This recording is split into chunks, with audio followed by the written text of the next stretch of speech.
जैसा कि आप देख सकते हैं हमारे सामने ये 3 नंबर लिखे हुए हैं 1, 2, 3।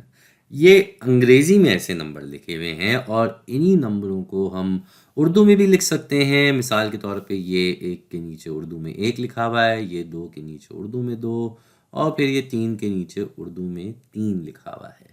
इस वीडियो में हम एक और ज़बान में नंबरों को देखेंगे जो कि है रोमनी ज़बान यानी कि रोमन नंबर्स।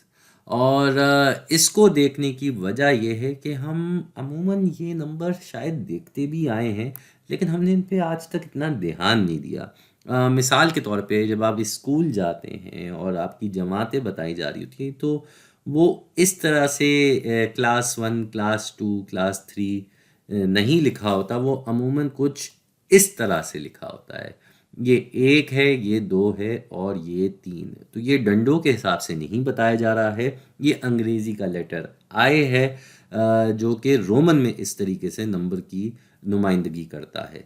तो 1 इसका मतलब है कि ये 1 है, यहाँ 2 बने हुए हैं तो 2 और फिर ये 3।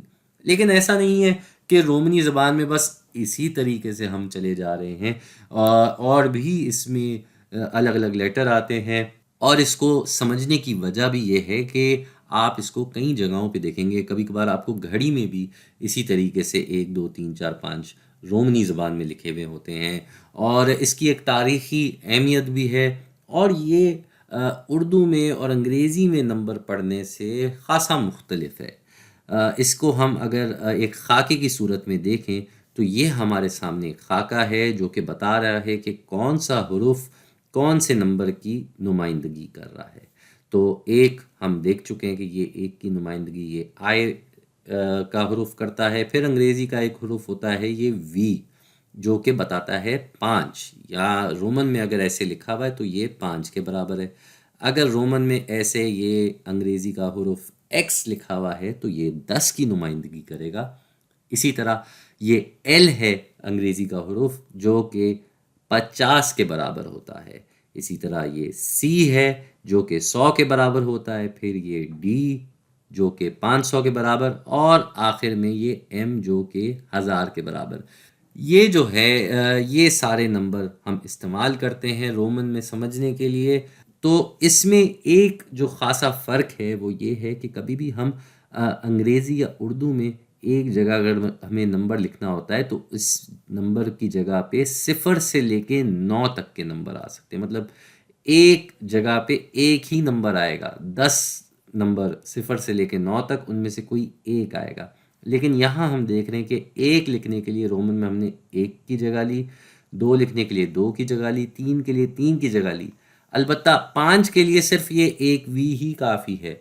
इसी तरह अगर हमें 8 नंबर को लिखना हो, 8 नंबर को अगर हमें रोमन में लिखना हो, रोमनी ज़बान में लिखना हो, तो वो क्या होता है भाई?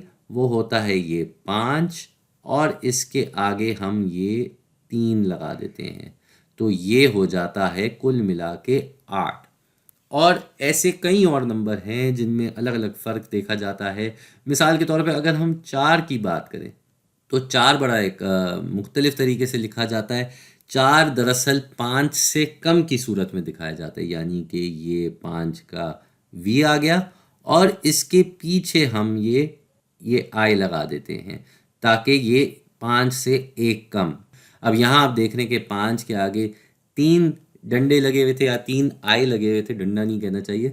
तो ये 3 आई इसमें जमा होके 5 में 8 बनते हैं। यहाँ इसकी बाईं जानिब लिखा हुआ है, इसके पहले लिखा हुआ है, तो इसका मतलब ये 5 से 1 कम है। तो अब सवाल ये आता है कि 9 नंबर को कैसे लिखा जाएगा? अगर 9 नंबर है तो क्या हम ये 5 के आगे 3 के बजाय 4 डंडे लगा दें? नहीं, इस बार हम ये x जो कि 10 की नुमाइंदगी करता है, इससे पहले एक डंडा लगा देंगे तो ये 9 की नुमाइंदगी कर रहा है। खैर, इसको हम आगे मज़ीद नंबरों में भी देखेंगे। इसके कई इस तरह के उसूल होते हैं लिखने के, और बात यह है कि ये वैसे तो बहुत ज़्यादा इस्तेमाल नहीं होते, लेकिन कहीं ना कहीं इस्तेमाल होते हैं, तो हमें इसकी समझ तो होनी चाहिए।